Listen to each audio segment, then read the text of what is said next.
संजय की सिस्टर। ओ हेलो। हाय। हम सभी इंट्रोड्यूस करा लो। पापा क्यों नहीं? पापा ये रिद्धि है और रिद्धि मेरे पापा। Hello uncle. हाय। मेरी मम्मी। हाउ आर यू बेटा? I am good aunty, how are you? I am also good. Damle fast, इसी रोड पे सीधे। अरे सर, रिद्धि का फोन अभी कोनार बीच रोड की तरफ ट्रेवल कर रहा है। मैं सीधे उधर ही पहुंच रहा हूँ अभी।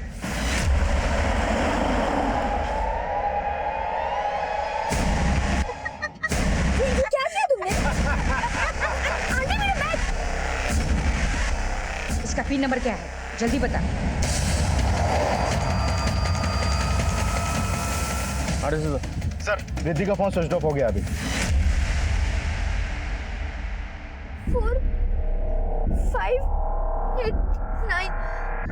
आंटी आप मेरा कार्ड ले लो, मेरा बैग ले लो, पर प्लीज मुझे छोड़ दो। माय गॉड, पुलिस हमारे पीछे पड़ी है।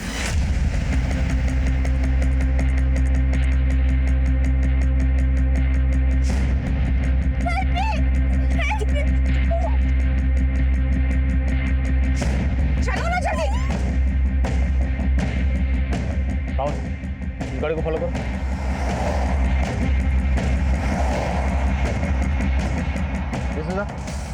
हमें गाड़ी मिल गई, हम उसका पीछा कर रहे हैं। तुम एक काम करो, आगे आके गाड़ी को ब्लॉक करो। Right sir, down fast.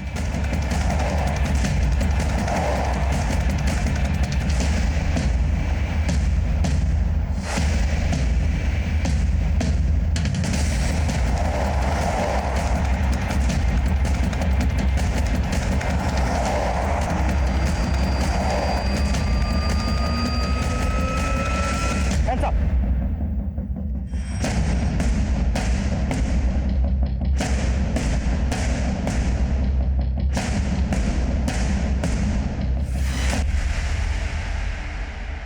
Sir, मैं अंजू से हमेशा जलती थी।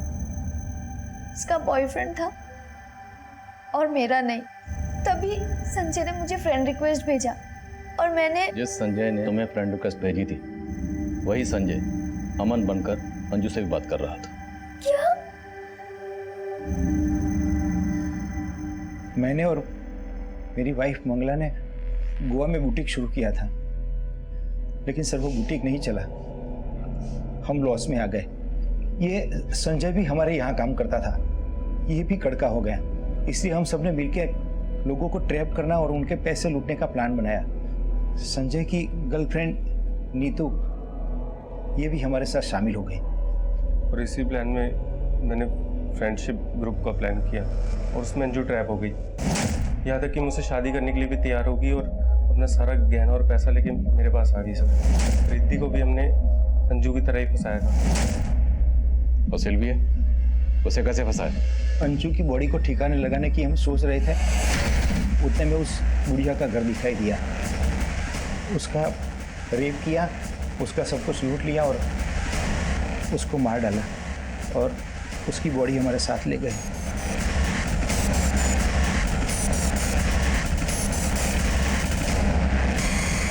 उसको मारने के बाद हम कोनार बीच पे पार्टी बनाने गए साहब, और वहीं हमको वो कपल दिखाई दिया। बेटा यहाँ पे नारियल पानी कहाँ मिलेगा? अंकल को उनका लैपटॉप देख के लालच आ गया और लैपटॉप के लिए हमने उस कपल को मार दिया सर।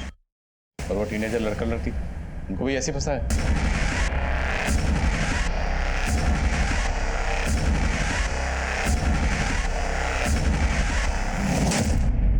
कांस्टेबल सांची कहाँ है?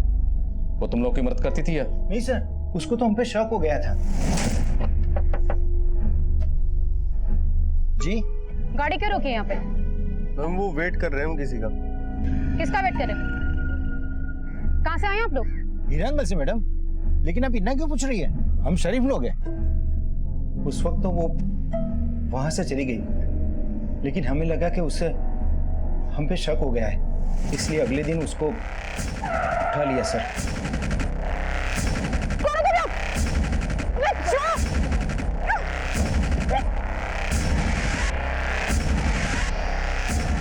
उस दिन हमारी डिटेल क्यों मांग रही थी? तेरे पुलिस वाले हमारे पीछे पड़े हैं। ऐसे ही पूछ रही थी, कौन हो तुम लोग? लोगों को लूट के मार के उनके चेहरे जला देते हैं। तू बता क्या इन्फॉर्मेशन है हमारी पुलिस के पास, जल्दी बोल। सर जान बचाने के लिए वो बोलने लगी कि उसने हमसे ऐसे ही पूछताछ की थी। उसको हम पर वैसा कोई शक नहीं था जैसा हम सोच रहे थे। लेकिन साहब उसको जिंदा तो नहीं छोड़ सकते थे ना, इसलिए उसको भी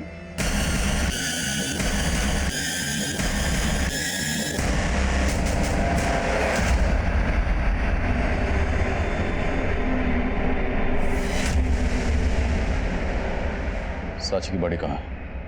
वो पुलिस वाली थी सर, उसकी बॉडी मिलती तो लफड़ा हो सकता था। इसलिए सर उसकी बॉडी को हमने गाड़ दिया और आप लोगों को भटकाने के लिए हमने पीसीओ से उसके नंबर पर फोन किया ताकि आप लोगों को ऐसा लगे कि ये सब में उसी का हाथ है। इसके अलावा और कितने लोगों को मारा और रेप किया है? नहीं नहीं साहब, हम सच बोल रहे हैं। इसके अलावा हमने किसी के साथ कुछ भी नहीं किया। लेकिन अब तुम लोग देखना कि हम तुम्हारे साथ क्या करते हैं।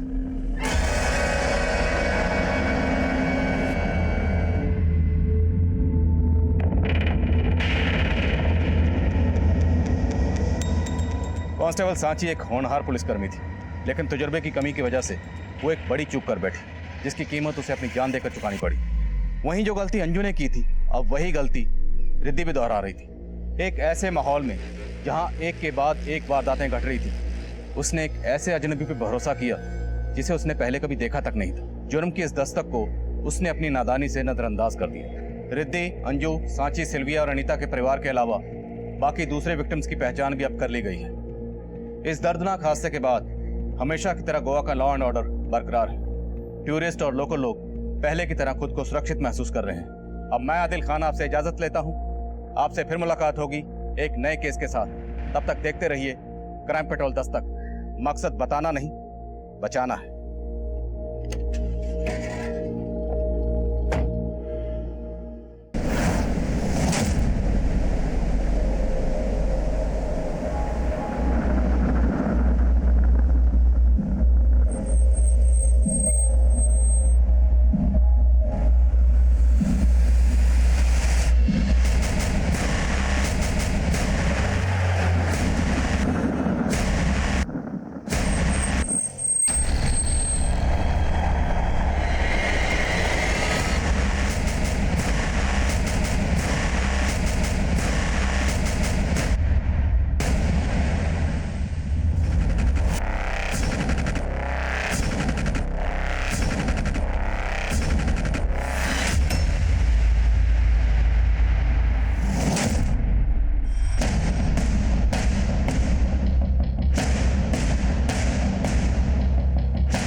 सर दोनों के चेहरे जले हुए हैं और बॉडी पर कोई भी एक्सटर्नल इंजरी के निशान नहीं है। चेहरे इसलिए जलाए गए हैं ताकि बॉडी की शिनाख्त ना हो।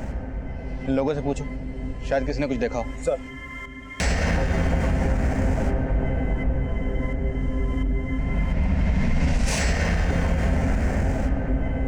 सर किसी को कुछ नहीं मालूम। हो सकता है कोई कपल हो। आसपास जितने भी होटल्स, हॉस्टल और रेजॉर्ट्स हैं, सब जगह पता करो। कहीं कोई कपल मिसिंग है? Okay, excuse me sir. Hello,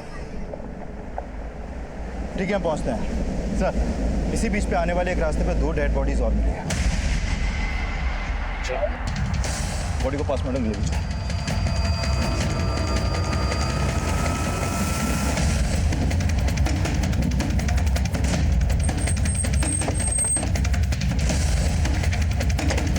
पीछे हटाओ सबको, पीछे हटिए। वहाँ पे कपल की डेड बॉडी और यहाँ पे इस औरत और जवान लड़की की। लेकिन लड़की के जिस्म पे कपड़े नहीं, बाकी सबके थे, लेकिन चेहरे सबके जलाए गए। सर मॉडस ऑपरेंडी सेम है तो हो सकता है कि किलर भी एक ही हो और शायद उस कपल और इस लड़की और इस औरत का आपस में कोई कनेक्शन हो। एक ही एरिया में 2 जगह पर 4 लाशें। हो सकता है किसी सीरियल किलर या गैंग का काम। रिद्धि बेटा, मैं अंजू की मम्मी बोल रही हूँ। Oh hi aunty. तूने अंजू के बारे में बताया नहीं? Oh I am so sorry aunty, वो एक्चुअली ना मैं भूल गई।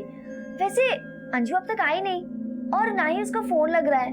बेटा तभी तो हमें उसकी फिक्र हो रही है। तुझे कुछ बताया? कहाँ गई थी वो?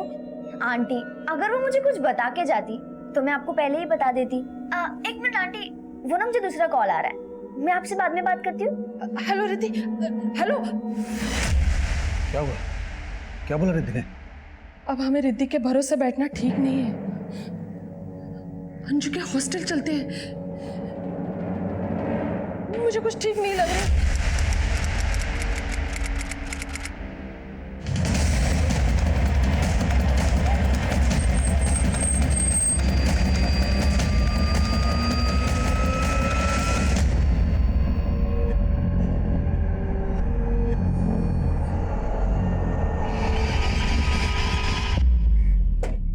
नमस्कार, आदाब। मैं inspector Adil Khan, crime petrol Dastak में आपका स्वागत करता हूं। 17 और 18 नवंबर 2015 कुनार गोवा में हमें 3 अलग अलग जगह पे 6 लाशें मिली थी। उस वक्त उन 6 में से हम किसी की भी शिनाख्त करने में कामयाब नहीं हो पाए थे। सभी विक्टिम्स के चेहरे जलाए गए थे। तो हम ये अंदाजा लगा रहे थे कि ये किसी सीरियल किलर या गैंग का काम हो सकता है, लेकिन हमारा ये अंदाजा कितना सही था या गलत, ये तब हम समझ नहीं पा रहे थे, क्योंकि इससे पहले उस एरिया में ऐसी कोई वारदात नहीं हुई थी। पर इन वारदातों का सिलसिला यहीं थमने वाला नहीं था। प्रणव, आंचल, चलो बेटा जल्दी जल्दी दूध पियो, फिर तुम लोग सुबह उठने में बहुत परेशान करते हो। Good boy. मैं देखता हूँ।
सर, ये 4 डेड बॉडीज धोबी रिवर के पास मिले, एक कपल और 2 बच्चे। 72 घंटे 10 लाशें, सबके चेहरे जलाए गए। मीडिया, मिनिस्ट्री, जनता सबकी तरफ से प्रेशर बढ़ रहा है। इससे पहले कोई और मर्डर हो, हमें इन सब पर रोक लगानी। गोवा के कुनार बीच आसपास के इलाकों में 10 शहरी लाशों के मिलने के बाद स्थानीय निवासी और पर्यटकों के मन में कई सारे सवाल उठ रहे हैं और पुलिस की तरफ से कोई प्रतिक्रिया नहीं की जा रही है। सर, हमने एरिया के सभी गेस्ट हाउस, होटल्स, रिजॉर्ट सब जगह चेक किए और आसपास के थानों में की गई मिसिंग कंप्लेंट भी स्कैन की, लेकिन कहीं से कोई लीड नहीं मिल पा रही। इस लीड ढूंढनी पड़ेगी। किलर तक पहुंचने के लिए विक्टिम की पहचान होना बहुत जरूरी है। आखिर में हमें 2 बच्चों और एक कपल की लाश मिली। हो सकता है एक फैमिली हो। इस फैमिली पे फोकस करो। आसपास के थानों में पता करो। अगर कोई फैमिली मिसिंग है तो कहीं ना कहीं कोई हंगामा जरूर मचा हो। और वैसे भी इंडिविजुअल की बजाय फैमिली की पहचान ढूंढना ज्यादा आसान है। Focus. Okay sir.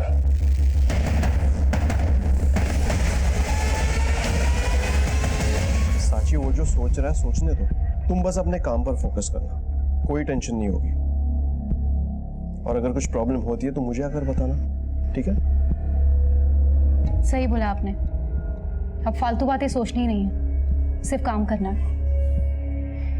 Thanks for suggestion sir.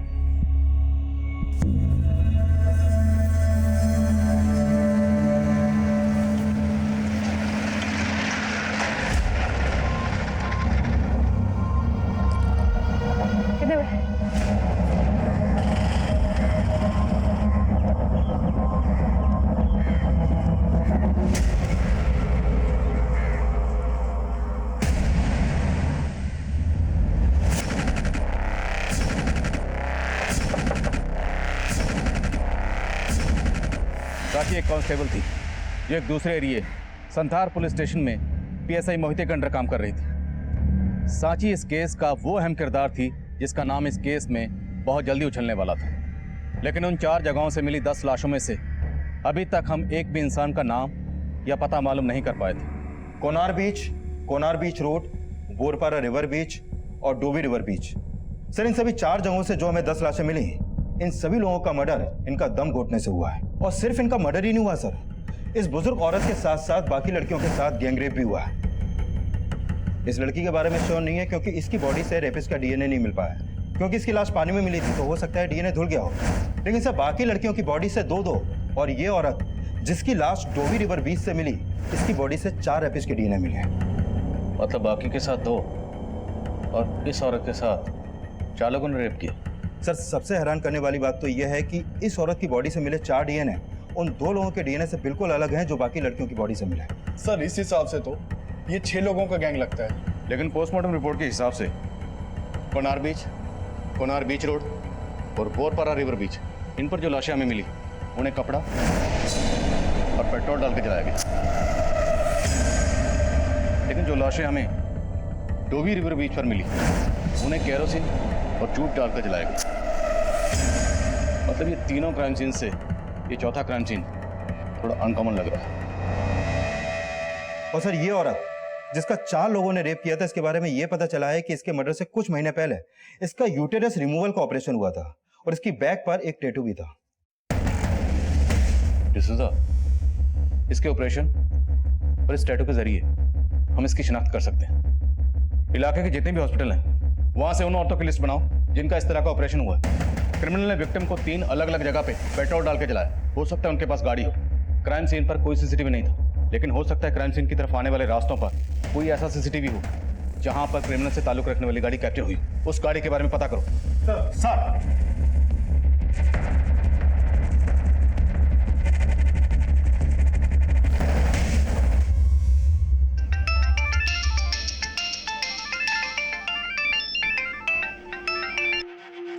Yes sir.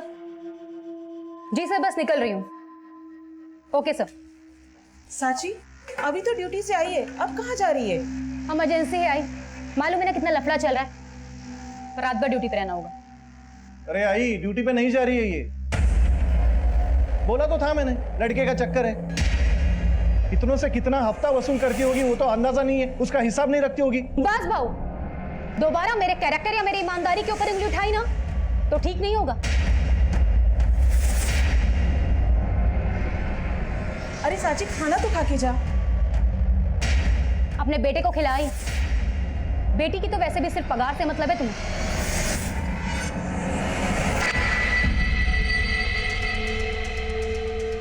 भाई मैं बोल रहा हूं तुमको, ये इसका सिर्फ लड़के का चक्कर नहीं है, ये और भी कुछ तिया पांचा कर रही है।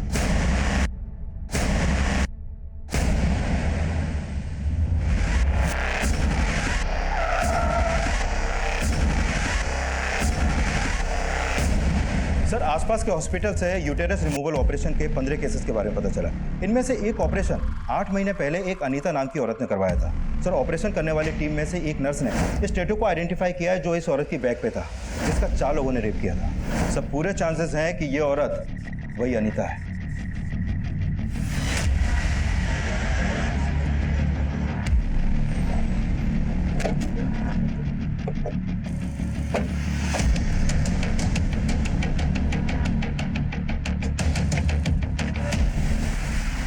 यहाँ तो 3 दिन से ताला लगा हुआ है सर। हम लोग खुद हैरान हैं कि वो लोग अचानक कहाँ चले गए। अनीता के अलावा और कौन कौन रहता है यहाँ पे? उसका हस्बैंड देव और उसके 2 बच्चे।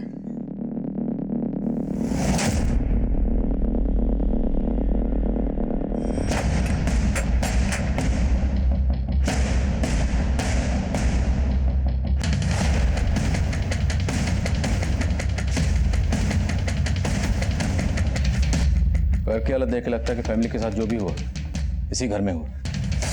बाकी जगह चेक करो। सर, पाटिल ऊपर चेक करो।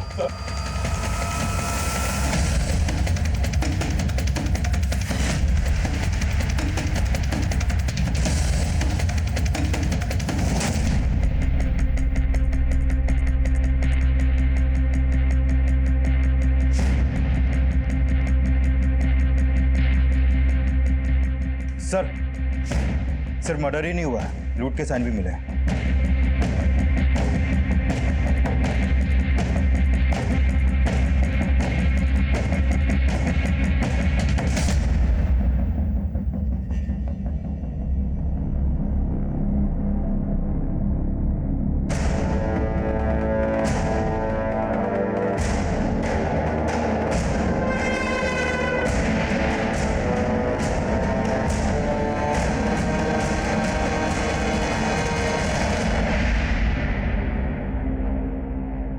फैमिलीज की बॉडीज पर जूट की राख थी, तो हो सकता है उनकी लाशों को यहाँ से किसी बोरी में ले जाया गया हो।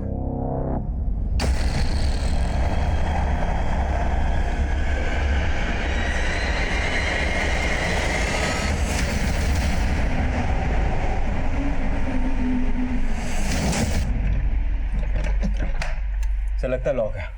पाटिल सर घर के पीछे जाके चेक करो।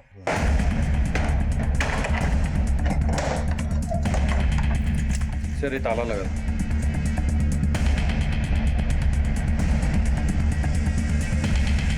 घर का फ्रंट डोर और बैक डोर दोनों लॉक, और घर में लूट हुई और फैमिली की बॉडीज को इसलिए बाहर ले जाकर फेंका गया ताकि लाशों की बदबू से पड़ोसियों को कुछ पता न चले, और लाशों का चेहरा इसलिए बिगाड़ा गया ताकि उनकी शिनाख्त ना हो। क्रिमिनल टाइम बाय कर रहा है, तो हो सकता है क्रिमिनल की पहचान भी फैमिली की पहचान से जुड़ी हो। सर 3 क्राइम लोकेशन और हैं जहां बाकी की 6 लाशें मिली, तो क्या उन सब के मर्डर भी उनके घर में किए गए और फिर उनकी लाशों को बाहर ले जाकर जलाया गया? सर पड़ोसियों से पता चला कि घर में प्लम्बिंग का काम चल रहा था, लेकिन प्लम्बर कौन था इसका पता नहीं चला। इस एरिया में जितनी भी हार्डवेयर शॉप है, जहाँ भी प्लम्बिंग का सामान मिलता हो, वहाँ से उस प्लम्बर के बारे में पता करो जो यहाँ काम करता था। हो सकता है इस फैमिली का हत्यारा वही प्लम्बर हो। सर आप जिस नंबर को डायल कर रहे हैं वो इस समय स्विच्ड ऑफ है। क्या सोच के इसका नाम साची रखा? 1 नंबर की झूठी लड़की है। क्या बोल के गई थी हमें? 72 घंटों में 10 लाशें मिली, ड्यूटी पे जाना है, और खुद 72 घंटों से लापता है, फोन भी बंद करके रखा है। आई मैं बोल रहा हूं तुमको, जरूर उसके आशिक ने उसका दिमाग घुमाया होगा। अरे लेकिन वो लड़का है कौन? वो कोई और नहीं, उसी का बॉस है, सब इंस्पेक्टर मोहित है। देखना आई, एक दिन हम दोनों को छोड़ के उसी के साथ सेटल हो जाएगी वो। ऐसे कैसे हमें छोड़ देगी? मैं मोहित साहब से बात करती हूँ। हेलो आंटी, मैं अभी एक काम से बाहर जा रहा हूँ, मैं आपको थोड़ी देर में कॉल करता हूँ।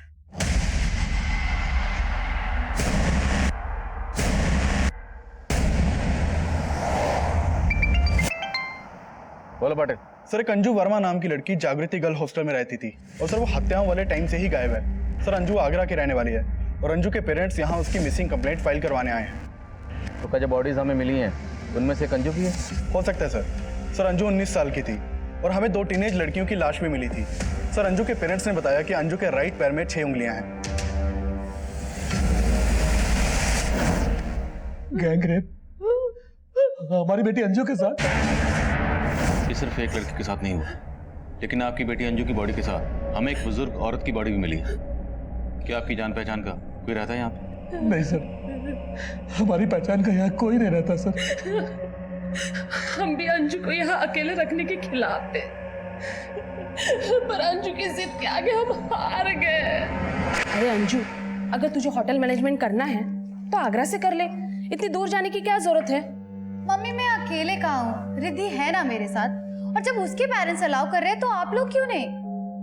अंजू की लाश हमें 5 दिन पहले मिली, या तो इंस्टीट्यूट वालों ने हमसे कोई कांटेक्ट किया, और आप भी इतने दिनों बाद आए। सर हमें भी 3 दिन पहले ही पता चला सर। हमने अंजू को बहुत कॉल किया सर, लेकिन उसने हमारा फोन नहीं उठाया सर। फिर हमने उसकी सहेली रिद्धि से फोन पर बात की थी सर। आंटी, अंजू अपने फ्रेंड्स के साथ बाहर घूमने गई। कहाँ घूमने गई है? आंटी उसने मुझे कुछ बताया नहीं है। हमने पता किया था सर, उसने इंस्टीट्यूट से भी छुट्टी ले रखी थी। आपकी बेटी अंजू और उसकी हॉस्टलमेट रिद्धि का नंबर दीजिए। बोल पाटिल। सर अनीता के घर पे प्लम्बिंग के काम का कॉन्ट्रैक्ट एक महेश नाम के प्लम्बर ने लिया था, और वहाँ एक हार्डवेयर स्टोर से सामान की सप्लाई भी की जाती थी। हार्डवेयर के मालिक ने बताया कि महेश के साथ 3 वर्कर भी काम करते हैं। ये प्लम्बर महेश और उसके तीनों वर्कर्स हैं कहाँ? सर महेश के साथ मेरी फोन पे बात हुई, उसने बताया कि वो अभी बाहर है। मैंने उसे थाने बुला लिया है। ओके। जिस इंस्टीट्यूट से अंजू होटल मैनेजमेंट का कोर्स कर रही थी, वहां से उसकी हार्ट। अरे आंटी आइए बैठिए। देखिए साहब, हम यहाँ बैठने नहीं आए, हमें बस इतना बता दीजिए सांची वापस आएगी या नहीं आएगी। क्यों? तुम्हें क्या लग रहा है वो वापस नहीं आएगी? देखिए साहब, मेरा वो मतलब नहीं था। तुम्हारा क्या मतलब है सब समझ रहा हूँ मैं। अरे साहब, गुस्सा काहे को हो रहे हो? मैं आपके आगे हाथ जोड़ती हूँ, जो भी है सच बता दो। सर मैंने सोचा नहीं था कि अंजू के साथ ये सब होगा। उसने बताया था कि वो घूमने गई है और मैंने उसके पेरेंट्स को भी यही बोला था। तुम्हें कुछ अंदाजा है किसके साथ गई होगी?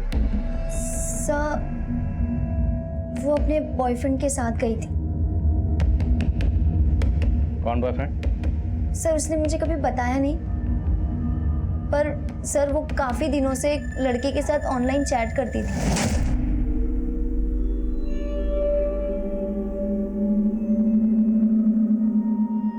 मुझे भी तुमसे मिलना है अमन। अरे बंद क्यों कर दिया? बताएगी नहीं ये अमन कौन है? है कोई तुझसे मतलब?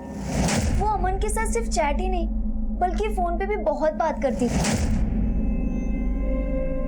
सर वो उसको डेट भी कर रही थी और उसके साथ रात रात भर बाहर भी घूमती थी और तो और आए दिन नए नए गिफ्ट्स भी लाती थी। तो अंजू के इस बॉयफ्रेंड के बारे में तुमने उसके पेरेंट्स को नहीं बताया? नहीं सर, मैं सोच रही थी कि अगर मैंने ये सब उसके पेरेंट्स को बोल दिया तो वो मुझसे और ज्यादा नाराज हो जाएगी। मैं सच में नहीं सोचा था कि उसके साथ ये सब हो रहा था। अंजू का सामान कहाँ?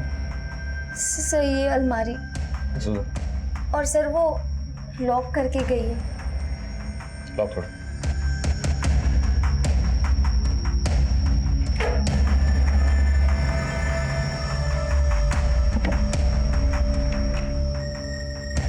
Sir passbook.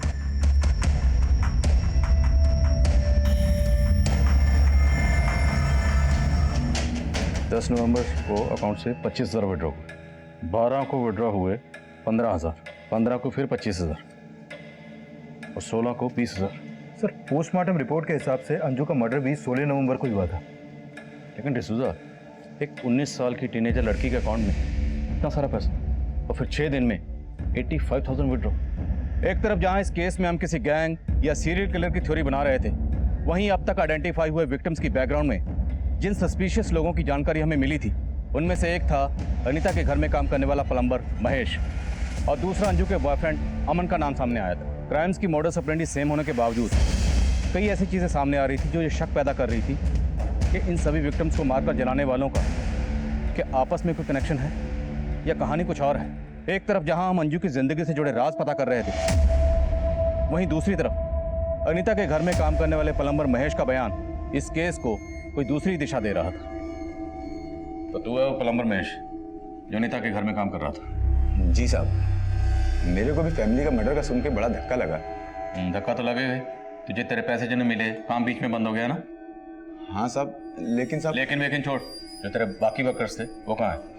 साहब वो तो गांव चले गए। मैं तो ठेका उठाता हूँ मालिकों से, काम तो वो तीनों लोग करते थे।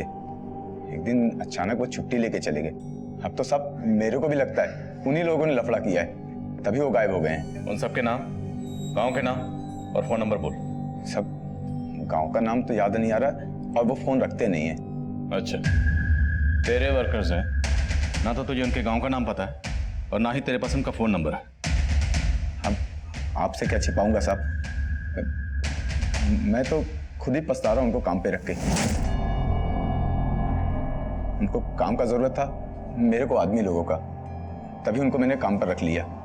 एड्रेस नहीं मालूम साहब, लेकिन साहब वो तीनों बोल रहे थे आजमगढ़। हाँ सर, आजमगढ़। इससे ज्यादा मैं कुछ नहीं जानता साहब। मैंने बहुत गलती किया साहब उनको काम पर रखकर। ठीक है जा, लेकिन याद रखना जरूरत पड़े तो फिर बुलाऊंगा। ठीक है साहब। नजर रखो इस पे, हो सकता है घुमा रहा और इसके वर्कर्स के बारे में पता लगो। सर आई, ये सब इंस्पेक्टर हमें चूरन दे रहे हैं। साची कहाँ है उसको अच्छी तरह से पता है। हम लोग एक काम कर दें, ये सब इंस्पेक्टर के ऊपर वाले अफसर से बात करते हैं। अरे ऊपर नीचे जाके क्या होगा? जब माचिस की डिबिया गिरी होगी तो तेरी क्या खाक जलेगी?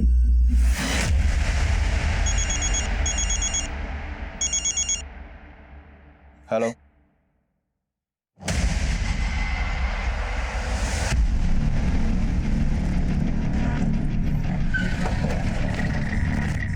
सर, ये उसी बुजुर्ग औरत का घर है जिसकी लाश हमें अंजू के साथ मिली थी। सर, हमने उस औरत की फोटो यहाँ पड़ोसियों को दिखाई तो उन्होंने बताया कि उसका नाम सिल्विया है और जब उसकी हत्या हुई थी तब से ये घर बंद है। सर, सिल्विया विधवा थी, वो यहाँ अकेले रहती थी। उसका एक बेटा है जो यूएस में सेटल्ड है। अंजू के बारे में कुछ पता चला? सर, उसके हॉस्टल से अभी तक कुछ खास इन्फॉर्मेशन तो नहीं मिली। डिसूजा में अंजू की लाश सिल्विया की लाश के साथ मिली, तो हो सकता है अंजू सिल्विया को जानती है और उसका इस घर में आना जाना हो। एक काम करो, अंजू के कॉल रिकॉर्ड्स और उसके सोशल नेटवर्किंग अकाउंट चेक करो। हो सकता है उससे उसके बॉयफ्रेंड अमन के बारे में कुछ पता चले। Okay sir. Aunty, I am really sorry. Aman के बारे में मैंने आपको बताया नहीं। मुझे लगा था। तुझे क्या लगा था? पुलिस ने हमें सब कुछ बता दिया। अगर तू अब भी हमसे कुछ छुपा रही है तो। आंटी, मैं क्यों कुछ छुपाऊंगी? देखो आंटी, अगर आप ऐसे बात करोगे ना तो अंजू की तरह आप लोगों से भी बात करना बंद कर दूंगी।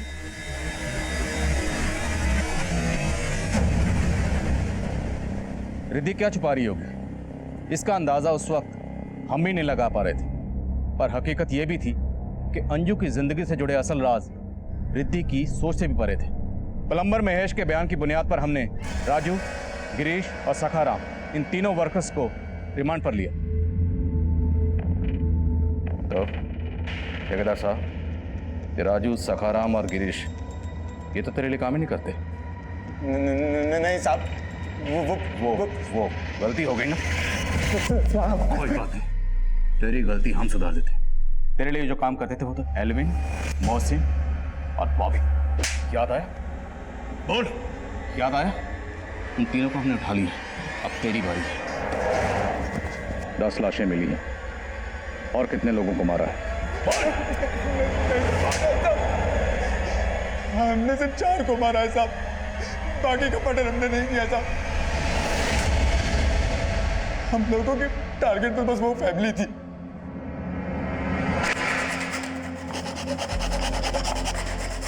साहब, मुझे मालूम हुआ कि अनीता का पति नाइट शिफ्ट में काम करता था और मेरी नजर अनीता पर थी।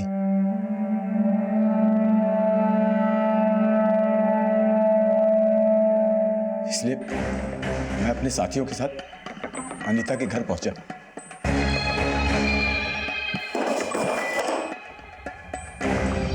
तो मैंने देखा साहब, उसका पति नाइट शिफ्ट में गया ही नहीं था। एकाएक अनीता का पति मेरे सामने आ गया।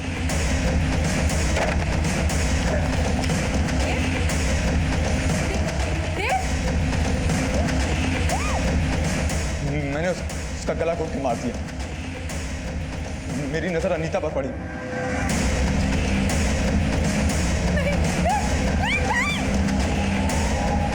पीछे वाले दरवाजे के साथ साथ हमने आगे वाले दरवाजे को भी ताला लगा दिया ताकि लोगों